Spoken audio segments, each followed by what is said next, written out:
In the early light of a quiet suburban morning, your yard looks exactly as it always does, the grass still holding the faint memory of night, the air cool enough that you can almost see your breath for a moment before it disappears. A few leaves shift gently along the fence line, carried by a wind that feels too soft to notice unless you are already paying attention. Somewhere near the edge of the yard, a blue jay lands on a low branch of the oak tree, its movement so precise it barely disturbs the stillness around it. It doesn't call out, it doesn't search in the way birds usually do at this hour, it simply stays,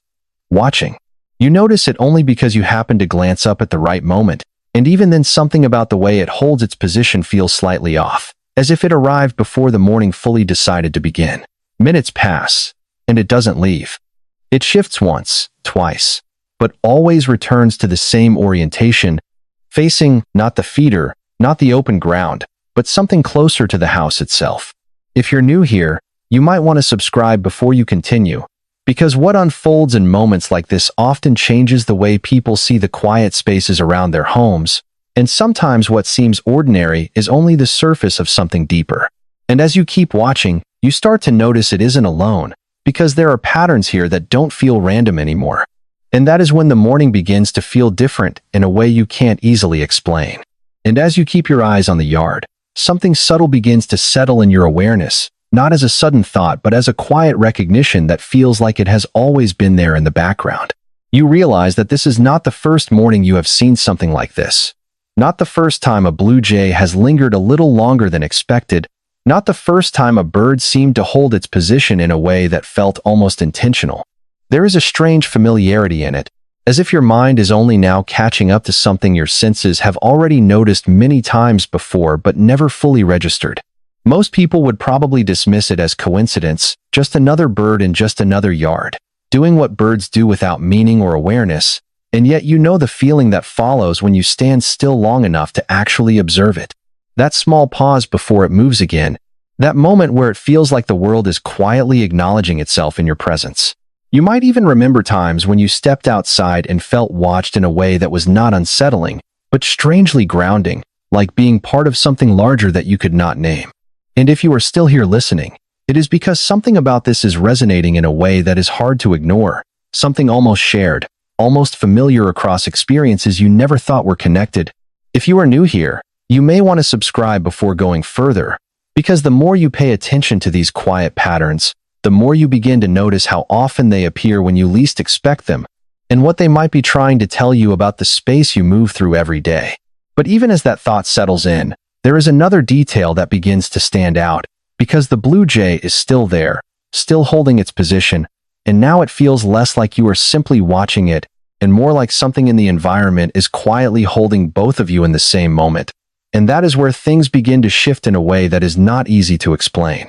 And as the morning continues to unfold, something begins to change in the way you observe the yard, not because anything dramatic has happened, but because your attention is no longer able to ignore the small details that once blended into the background. The blue jay is still there, but now you notice how it adjusts itself in subtle ways, turning its head slightly whenever you shift your position near the window, pausing not in randomness, but in a rhythm that feels strangely responsive. It is not loud, it is not aggressive, it does not demand attention, yet it feels present in a way that is difficult to dismiss once you start noticing it. And in that quiet space of observation, a thought begins to form that most people would never admit to themselves. The idea that perhaps what you are seeing is not just a bird passing through, but something that has learned the shape of this place over time. You start remembering moments you never connected before, different mornings, different seasons, when similar birds appeared at similar edges of your yard, always just long enough for you to notice them before they disappeared again into the trees.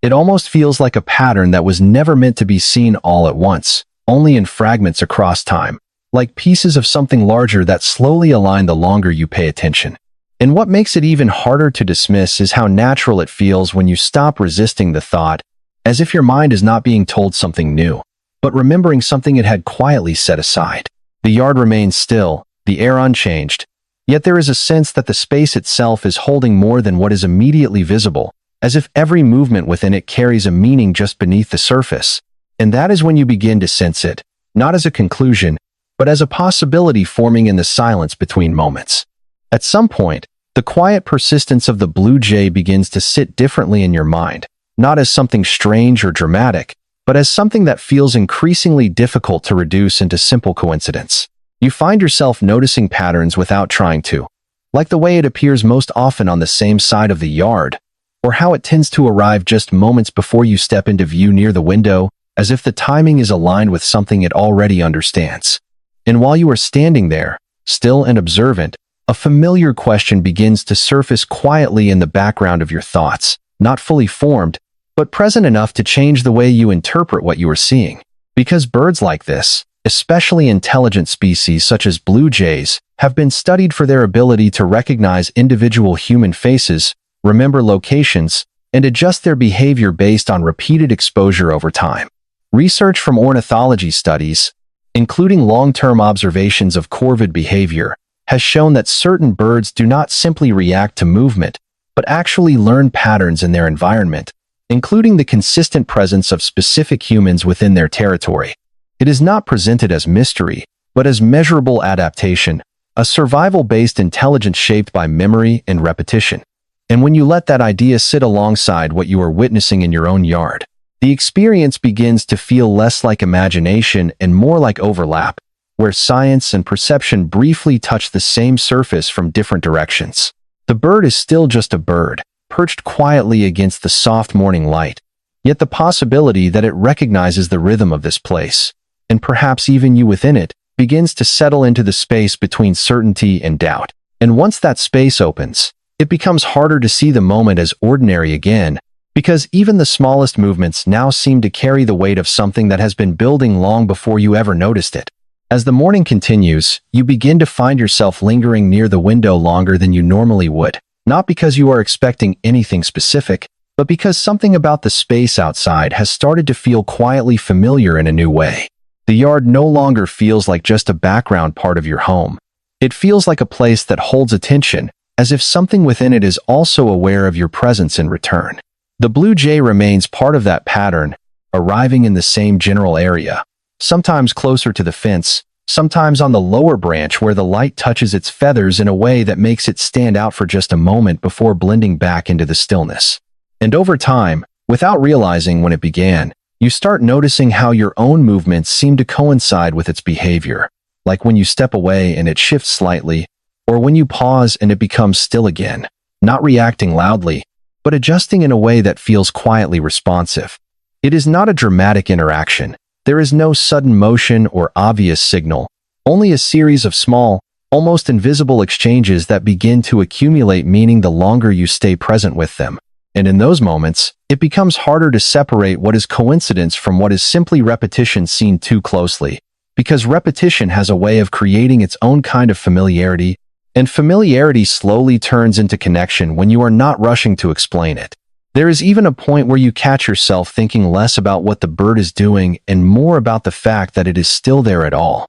as if its presence has started to anchor a part of your attention without asking for it. And that is when the yard no longer feels like something you are simply looking at, but something you are quietly sharing space with, moment by moment, without needing to understand why. As the days begin to feel slightly indistinguishable from one another, something subtle starts to extend itself beyond isolated mornings, as if the presence you noticed is no longer confined to a single moment in time but has started to form a quiet continuity across multiple days. The blue jay does not appear in a predictable way that you could easily define, yet its return feels consistent enough that you begin to expect it without consciously admitting that you do. Some mornings it is already there when you look out, positioned in the same general area of the yard, and other times it arrives just after you appear at the window, as if the timing is not fixed but responsive, adjusting itself around your presence in a way that is difficult to categorize as random. And what makes it more difficult to dismiss is not any single behavior,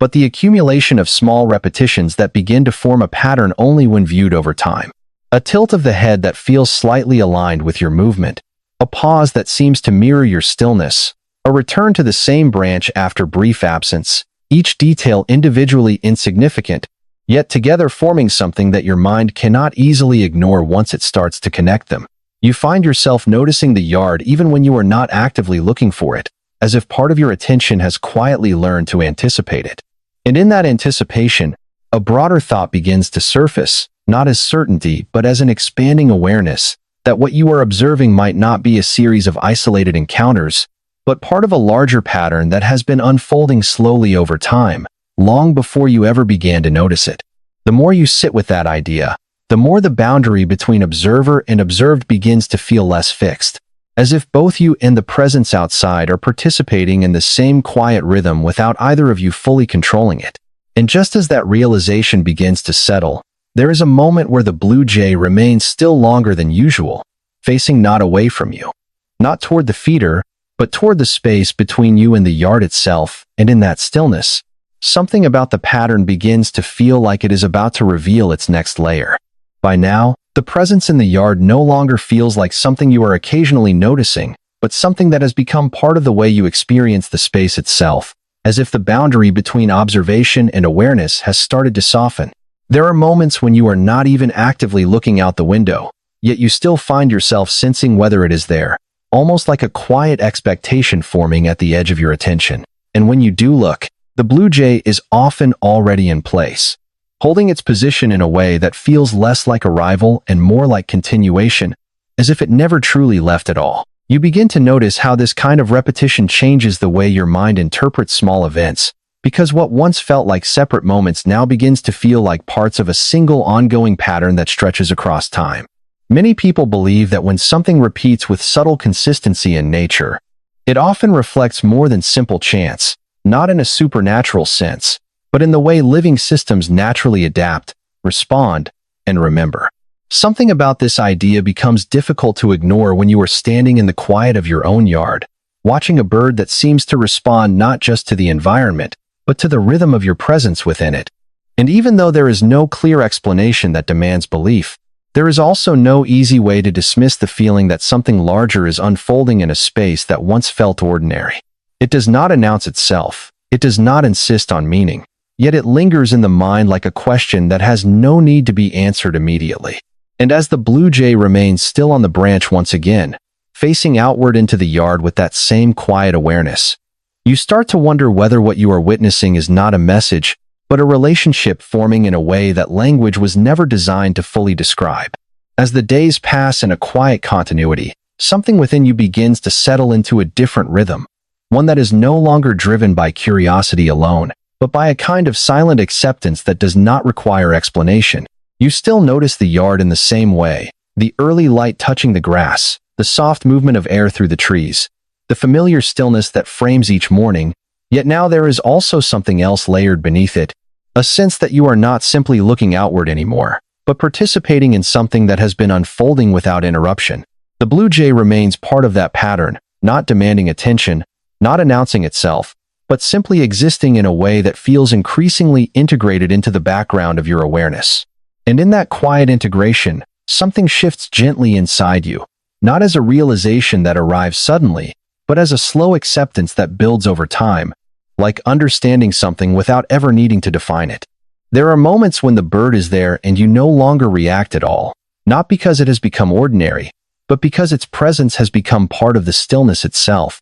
like the wind, or the light, or the distant sound of morning that you no longer question. Many people describe experiences like this in nature as moments where observation turns into reflection, where what is seen outside begins to echo something internal, not as proof of anything extraordinary, but as a reminder of how attention changes the way reality feels. And in those moments, standing quietly by the window, you realize that nothing dramatic has actually changed in the yard. Yet everything about the way you experience it has softened into something more continuous, more connected,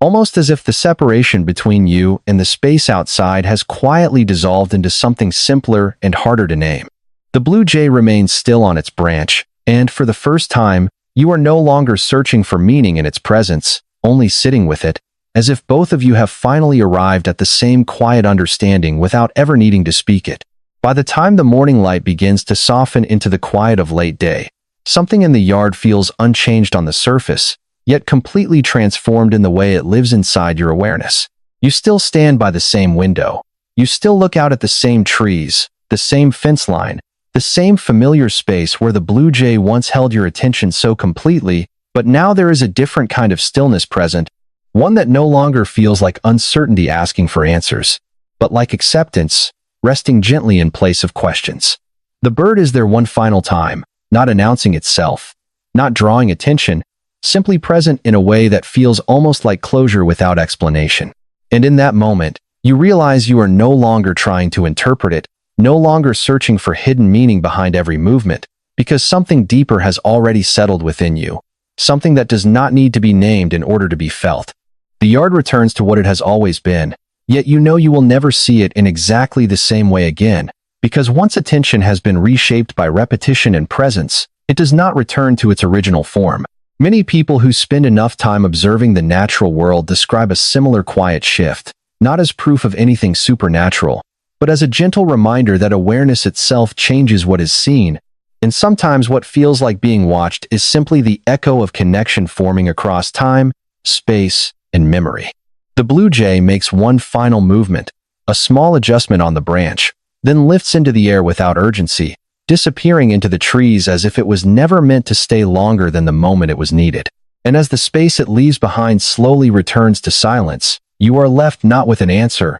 but with a feeling that lingers just beneath thought, calm and unexplainable in the most human way. Thank you for staying until the end and sharing this quiet journey through something most people pass by without ever noticing. And if you find yourself drawn to stories like this, make sure to subscribe before you leave, because there are still so many moments in the world around us that feel ordinary at first glance, yet carry something deeper when you are willing to truly pay attention. And as this story fades, it does not really end. It simply steps back into the space it came from, waiting quietly in the edges of other mornings, other windows, other yards you may never have looked at closely enough, because somewhere out there tonight, a small presence may still be watching in silence, and perhaps it was only ever a bird, but it never felt like only a bird.